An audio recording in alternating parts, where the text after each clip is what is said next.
মুমিন কখনো হেরে যায় না। মুমিনের হারাবার কিছু নাই। মুমিনের জীবনে যদি আনন্দ আসে, মুমিন শুকরিয়া করে, শুকরিয়া করলে সওয়াব আছে না নাই?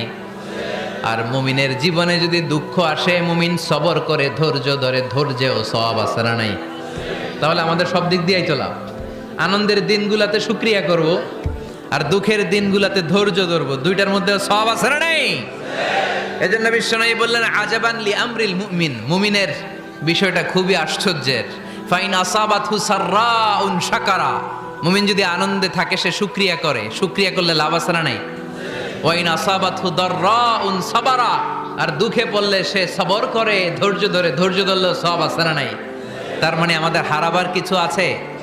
মাঝে মাঝে আল্লাহ আমাদেরকে দুঃখ কষ্ট দিয়ে পরীক্ষা করতে চান, এগুলো আমাদের জন্য খারাপ নয়। এই দুঃখ কষ্ট বিপদ আমাদের কোমরকে সোজা করে, আমাদের পায়ের